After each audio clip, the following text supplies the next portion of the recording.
Hello and welcome to a special interview for The Wire supported by Glenlivet Books. How should we view the fact that for the last 10 days in the Kashmir Valley, there's been the targeted killing of 7 civilians? And how should we assess the response both from the central government in Delhi as well as the governor's administration in Srinagar? Those are the key issues I shall raise today with the former Chief Minister of Jammu and Kashmir and the working president of the National Conference Party, Omar Abdullah. As I said in the introduction, Omar Abdullah, over the last 10 days, 7 civilians have been targeted, killed in the valley, and they are really from all religions, Muslims, Hindus, Sikhs. The killers accuse them of being RSS stooges, police informers and traitors. And I believe responsibility was first claimed by an organization that calls itself the Resistance Front. Now, according to today's Times of India, an organization calling itself the Gilani Forces also claimed responsibility. As a former Chief Minister, how do you view this? Well, with a great degree of alarm, because these sort of things were incidents that we thought we had put in our past, in our really dark, distant past of 30-odd years when the trouble started. These sort of targeted killings were seen in the early 90s.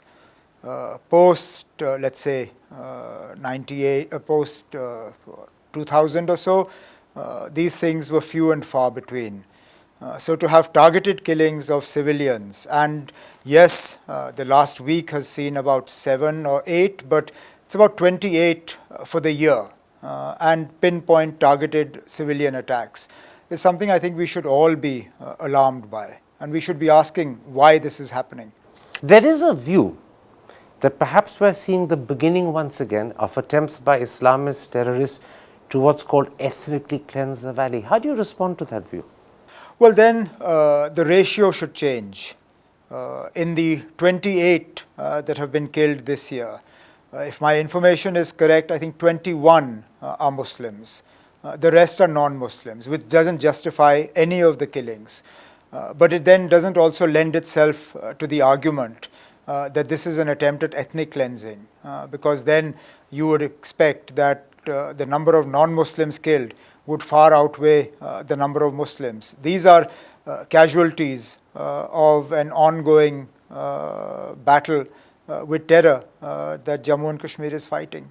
The statistics you quoted are particularly telling. 21 out of 28 are Muslims. In those circumstances, is it dangerous for people to speculate, sometimes even WhatsApp exchange messages, that this is ethnic cleansing? Given the sensitivity of Kashmir, is it dangerous to take this time? I can understand people playing politics with this.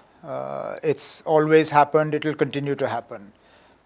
So I'm not surprised it's happening. I'm disappointed that this sort of twist is being given to what is obviously a very tragic situation. But it's not surprising. A second interpretation is that this is happening after a summer when we saw a fairly considerable increase in tourism, and it's happening around the time when the central government says that it's pushing development policies and programs, and central government ministers are planning 9 weeks of trips. Is this, do you think, designed to set all of that back? No. Because none of that is happening for the first time. Yes, we probably have more ministers visiting us now than we've had in the past, but they're not doing very much on the ground in any case. And development is no different or no better than previous governments. In fact, some would suggest that it's a lot less than we've seen in the past. As far as tourism is concerned, I mean, there are two things. One, the tourists we are seeing are not a unique phenomenon. We have had good numbers of tourists when I was Chief Minister. We had good numbers of tourists when Ghulam Nabi Azad was Chief Minister. And I'm not even going to go into the kind of tourism that we had pre-militancy. So what you have today is more propaganda, but that doesn't necessarily mean that what you're seeing on the ground in Jammu and Kashmir is unique. But with that, I need to add a word of caution, and that is that, you know, there's this temptation to use tourism as some sort of barometer of normalcy, and that's always dangerous. Consciously, as Chief Minister, over the 6 years that I was in office, we made a point of distinguishing or disconnecting tourism from sort of a narrative of normalcy. Because when you do that, you incentivize attacks designed to damage tourism. Ghulam Nabi Azad had that problem when he was chief minister. So as far as I'm concerned, and as far as most Kashmiris are concerned, they would like to see tourism purely as a barometer of economic activity. When you start hyping it as a return of normalcy, the end of militancy, etc., more often than not, tragedy follows. In which case, what's your hunch? Why do you think these killings are happening now? I know that one can't say for certain, but I'm sure as a former chief minister, you've asked yourself that question. What's the answer you've given yourself? I don't have an answer. I really don't. I think perhaps in some respects, maybe there are areas that are more supportive of violence and terror than there were in the past. Militants and terrorists have been able to get back into areas that we had cleared out. And therefore, these sort of targeted attacks are easier. Now, when these gunmen and militants were confined to rural areas, these sort of opportunistic targets weren't available to them. Now that they've entered into the heart of Srinagar, it's easier for them to target minorities. So I think it's a combination of a number of factors, not just one. Now, understandably, Kashmiri pundits and Sikhs are frightened. Yesterday, Sunday's Indian Express says that many are scared to walk on the streets, several have locked themselves in gated communities, and many have either left or are planning to leave the valley. You came from the valley on Sunday night. Are these reports accurate? And if they are, they are? They are accurate. In fact, I would go further. The government is locking up minorities now. So when you say that they're locking themselves up in gated communities, some of them are not doing it by choice. I know for a fact that some of the what we call transit accommodation, where Kashmiri Pandit government employees are housed, are actually being locked in by the administration. They're not being allowed out even to buy provisions. Even regular daily supplies like milk are being brought to the gate and handed over to them. So effectively at the moment, they are prisoners, both of the administration and of the circumstances. And I take it this is proof that the administration cannot protect them, so lock them up as a way of keeping them out of danger. That would be a fair interpretation, yes. How worried are you by the fact that people are now either considering leaving the valley or actually have begun doing so? It is worrying. It is extremely worrying, because the last thing we want is a return to the dark days of the 90s. And you think we're heading that way? Well, if people start leaving, then yes. Look, we still haven't been able to rectify what happened in the early 90s with the exodus of such a large number of Kashmiri Pandits. The last thing we want is to add to those numbers. And I'm not surprised people are considering it, because at the end of the day, if somebody, let's take the chemist, Bindru, he lived in Kashmir all through militancy. His shop remained open even in the darkest days. I can't think of a reason why he would be targeted, but he was. So if somebody who lived through 30 years of terror in Srinagar finally fell prey to bullets, it's not surprising that people are thinking of leaving. And all of us in the valley, we need to do whatever we can to try and stem this, because it's not good. It's not good for the valley. It's not good for the people who want to leave. And what else can I say? Doesn't Bindru's killing suggest that a man who lived right through the dark days, right through the 90s, was killed as a way of saying, we don't want you, get out of here? Well, yes. I'm not going to suggest that there is any other reason why he was killed. There are groups that operate with a religious sort of agenda. There are one or two that operate with a political agenda. Clearly, when you go after minorities, the aim is not political. You know, Kashmiri Pandit WhatsApp groups and Kashmiri Pandit authors like Rahul Pandit have started to ask the question, why are human rights activists, famous for what Pandita calls their Muhabbat ke caravan, now silent? Do you share that concern? I haven't seen that silence. I have seen resounding condemnation of these attacks from everybody. Even your regular run-of-the-mill Kashmiris on the streets are in no way supporting what happened and the way in which the communities were targeted. So I don't know who these people are aiming at. Perhaps they need to name and shame, because otherwise, when you generally start painting everybody with the same brush, a lot of people are caught in the crossfire rather unfairly. To my sense, I mean, I have seen as much criticism of this as I would expect to. So if they believe that... So the claim that Kashmiri pundits make, and they don't make it sotto voce any longer, that people sympathize with Muslim deaths but not with Hindu deaths, that you're saying is unwarranted, it's unjustified, it's untrue. Well, I haven't seen any evidence of it. In fact, if anything, the silence has been on the part of the government of India. Complete silence, by the way. Well, there you go. So, the Caravan-e-Mohabbat that they're talking about seems to begin and end in Lutyens, Delhi. It doesn't seem to be anywhere else. So, as I said, they need to name and shame then. Who are the people who are silent? Who are the people who have not condemned these attacks? Let them come out and name them, so we know who they believe have let the community down. Wasn't there something on which the Prime Minister should have spoken out? He isn't ever hesitant to tweet. But on this particular issue, the terrible killing of 8 civilians, there's been not a word from him, not a word from the Home Minister. I'm not the Prime Minister's keeper. I am not his social media manager.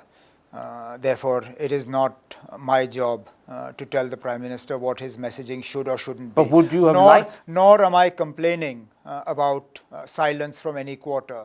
And therefore, it is those who are suggesting that there is a selective approach to condemnation of deaths.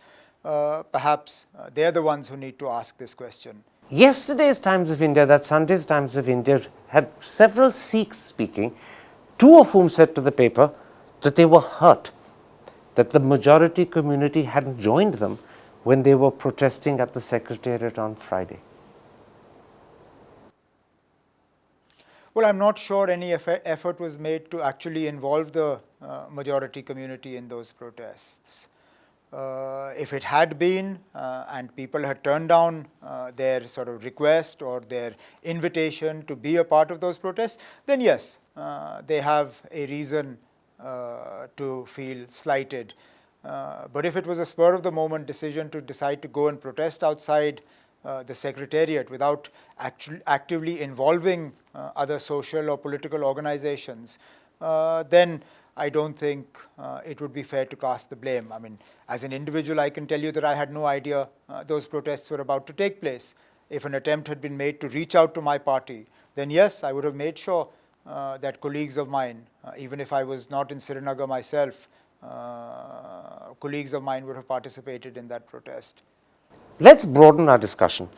For weeks, we've heard the government, both in Delhi, the government in Srinagar, and now increasingly even army generals claiming that the situation in Srinagar, the situation in Kashmir is, if not normal, very close to normalcy. Would these killings suggest that was just rhetoric, that we're far from normal? Well, clearly we're far from normal.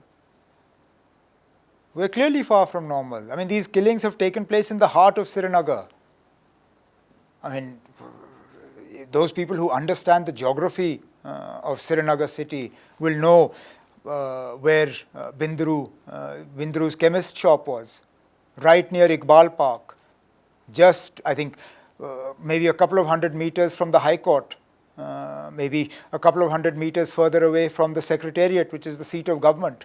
You don't get to be more in the heart of Srinagar city. And these people walked up to him, shot him and disappeared. The killings of the 2 teachers in the school. Eidgah is not some remote, distant, far-flung area. Again, it's part of the heart of Srinagar. They walked into a school, were able to separate the non-Muslim teachers from the Muslim teachers, and then gun them down and disappear. If this is normal, then God help us. You're making a very important point. You're saying not just the fact that civilians were targeted and killed, but where those happened, bang in the heart, shows things are not normal. Absolutely. Last year, when the owner of Krishna Dhaba was gunned down outside his dhaba, that dhaba is less than a kilometer from where I live. It's less than 500 meters from the United Nations Observer Group office. It's directly opposite one of the premier schools of Srinagar city. Again, I make the point, you don't get more in the heart of Srinagar than these places. So, these sort of attacks are not normal. Normal was that we had cleared out Srinagar of militants. We had cleared out almost the entire central Kashmir. One of the reasons why, as Chief Minister, I was comfortable talking to the army and to the centre about a phased reduction of the Armed Forces Special Powers Act was because these were areas that had absolutely no militant presence whatsoever. Today you have them in the heart of Srinagar city. So far from things being normal, they've regressed, and they've regressed pretty substantially. Well, clearly they've regressed. Otherwise these attacks would not have happened. Let me put another point to you. It was made in a Hindustan Times op-ed piece on Saturday. I think the author was Rahul Pandita. He said, and I'm quoting, "Questions need to be asked about how the police failed to act on intelligence inputs about possible minority killings." Do you think there was an intelligence lapse? Yes. Well, I don't know if there was an intelligence lapse.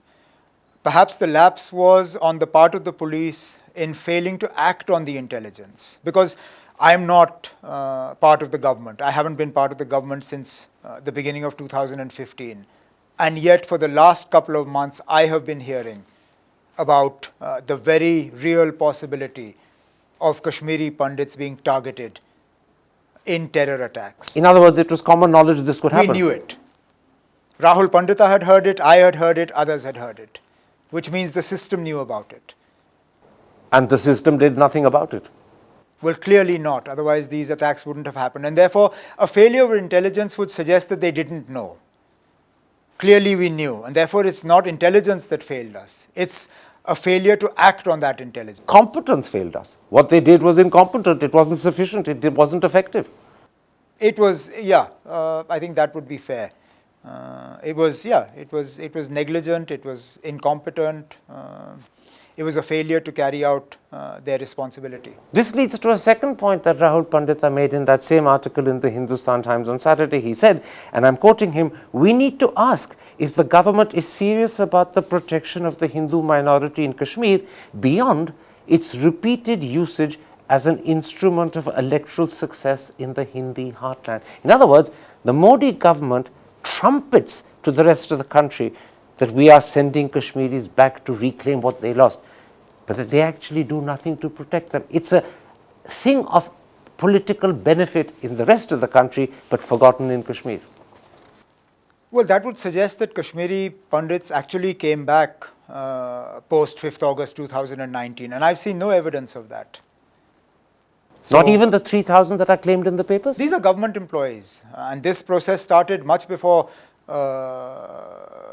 Prime Minister Modi assumed office. In fact, this process of encouraging Kashmiri pundits to come back to the valley with the promise of government jobs started when Dr. Manmohan Singh was Prime Minister and I was Chief Minister. This was in fact one of the recommendations of the then working groups that were established. So this was not a new phenomenon.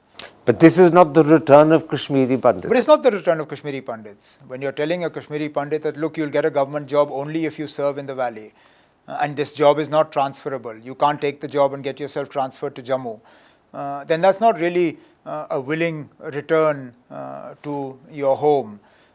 Most of them don't even have homes of their own. Like I said, they're living in transit accommodation established by the government. So the government exaggerates when it claims that these people are returning Kashmiri pundits. They're not. They're simply going there because they've been given jobs which are not transferable. So if they want the job, they have to go. But secondly, as you said earlier, even those who accept the job and go are not protected. And now the government is actually locking them up as a way of keeping them safe. Yes. This again indicates the, and I'm using that word deliberately, incompetence of the government at actually handling a situation that is largely of its own creation. It brought them back or lured them back. Yeah, I think that would be a fair assessment. Tell me, you've just come from the valley, you arrived last night in Delhi. What is the mood after these 10 days? How do Kashmiri people feel and think? Well, I think the mood is pretty much the same. This hasn't shaken them? There is a very sort of uneasy calm,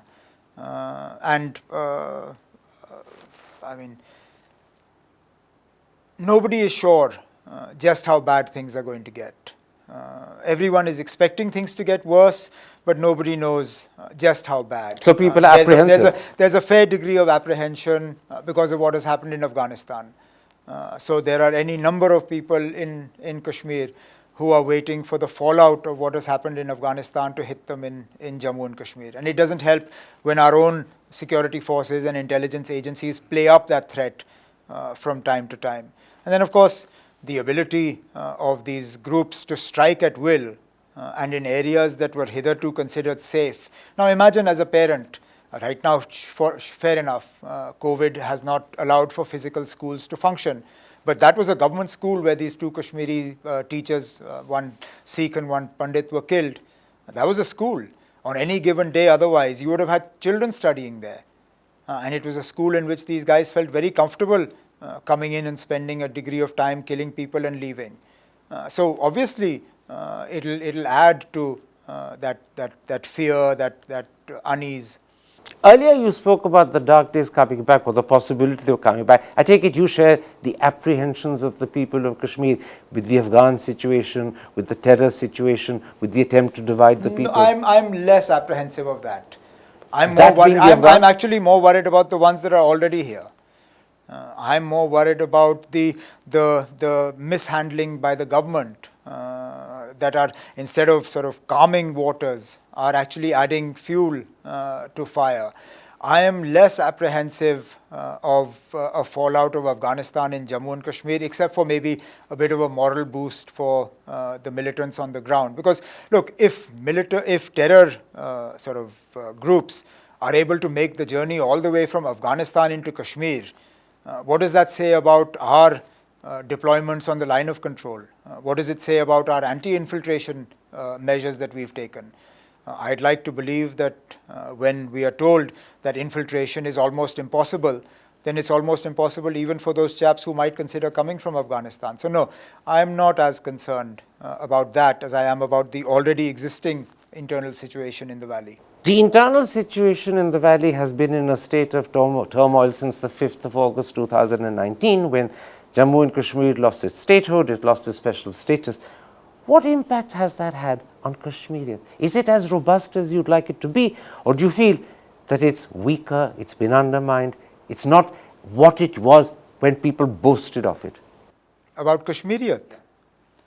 Well, I mean, I'm not sure whether political measures, because Kashmiriyat is one of those very difficult concepts to explain and to quantify. But it's less connected to our politics than it is to our ethos. It's cultural and it's a feeling. It's not a constitutional provision. It's not written into law. It's a feeling. But can it be damaged by the way politics is played, and has that happened? Well, no, I think we hold the government of India responsible for what happened. We don't hold a particular religion or a particular community responsible for what happened. And therefore, to suggest that Kashmiriyat could be damaged because you've removed one article of the Indian constitution would be to belittle the idea of Kashmiriyat. We're coming to the end of this interview, Omar Abdullah. As a former Chief Minister, as working President of the National Conference, what steps would you like to see, both from the central government and the Governor's administration in Srinagar? Well, I guess we would like to see a more robust policing effort, but not the sort that we are seeing now. As a result of these recent killings in Srinagar, suddenly you have a wanton sort of series of arrests. If newspaper reports are correct, 700 people have been rounded up as a result of this. You know, this is like a knee-jerk reaction. I have to do something, this is something, so I'll do this. And they are described as overground workers of the Jaish and the LET. They very well could be. They very well could be overground workers of the Jaish and LET. In some past incident of theirs, they must have been stone pelters as well. But are they directly related to these terror attacks? And if they're not, then on what basis have they been picked up? I mean, the attacks have happened in Srinagar. I'm sure we can do better in terms of identifying the culprits, bringing the culprits to book without having to arrest 700. I don't think we even arrested 700 people after the Pulwama attacks, in which more than 40 CRPF people died. I don't think we arrested 700 people in Srinagar after 26/11, or the Parliament House attacks. So, I mean, this whole thing, that we want to show the Kashmiri Pandit community and everybody else that, look, we are responsive, look what we're doing. But this is not a response. This is a mockery. I mean, this is actually making a mockery of the deaths of these people. And it will embitter people as well, because innocents are being arrested, people who have no direct link with what happened and are being accused of some connection, and this annoys people. Of course it will. But look, please, nobody, I mean nobody, I don't think you will find a person in Kashmir who will say, no, the guilty should not receive punishment for what they've done. But you will also not find people who will say, yes, it's fine, arrest 700 people even if they have nothing to do with these recent attacks. And this only undermines confidence in what the government is doing and how it's going about it. This doesn't, it doesn't build confidence. So this was the last thing the government should have done. Look, when no less a person than the Prime Minister in the meeting that he had with all of us said that there is a dil se duri and dil ki duri, means a distance between Delhi and J&K and a distance between our hearts, then that distance has to be done away with. But these measures will not. But this is going to enhance the dil that's ki my duri. point. That's my point. This distance, this duri, will not reduce. It will only increase. One last question, and it's not to do with what's happened in Kashmir, but since you're sitting in front of me and you're working president of the NC, it would be remiss not to ask you. Yesterday, the news was that Devinder Singh Rana and Surjit Singh Slathia have resigned from your party. Is that a setback for the National Conference?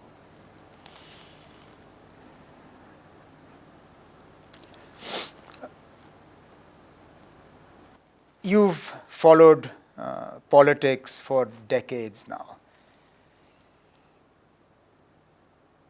In politics, there are no permanent friends, no permanent interests, no permanent enemies, just permanent interests. It clearly didn't serve their interests to be associated with the National Conference any longer. So be it. They're not the first people to leave the National Conference. They won't be the last. We have survived many departures. We will continue to survive departures. Honestly speaking, it is far less a blow to the National Conference than it is to me personally. Because I had invested a lot in my relationship, particularly with Devinder, but also with Surjit Salathia. And for years now, I've been shielding Devinder and to an extent Salathia from the sort of conspiracies in the party, particularly against Devinder.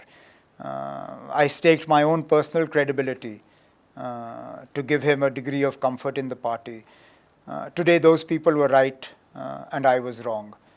That's okay. One learns and moves on. You feel hurt though? Difficult not to. Invested 22 years or thereabouts in this relationship. It's okay. The man was a friend, not just a colleague. It's politics. It teaches you, like I said, no permanent friends, no permanent enemies. I'll be even more discerning in the friends that I make. Devinder Rana has gone public to say that he's now committed to what he calls the Jammu Declaration, and today's Economic Times explains that the Jammu Declaration thinks that statehood for Jammu alone, rather than Jammu and Kashmir, is what they're going to fight and struggle for. Does that suggest that the politics of Jammu Kashmir are now going to divide between Jammu and Kashmir on either side? I don't want to get into a political slanging match with somebody who until yesterday was a colleague. He's adopted a different path, so be it. The only thing that people need to remember is Jammu is not a few square kilometers around Jammu city. It's not even the plains of Jammu. The mistake people like Devinder make is that they assume that Jammu is just one homogeneous entity that thinks exactly alike everywhere. That's not true. Jammu has many different distinct identities within the umbrella of Jammu. And I dare say there will be a lot of people that will not be comfortable with the idea of what Devinder is promoting because it's seen to be an overwhelmingly communal agenda. But he's made his bed, now he has to lie in it. My last question, this is the opposite of what he was committed to for all the decades that he was your Jammu president. It takes a very long time to establish a credible identity as somebody committed to a secular ideology. It takes minutes to undo it. Like I said, he's made his bed, now he will lie in it. Omar Abdullah, thank you very much indeed. Take care, stay safe.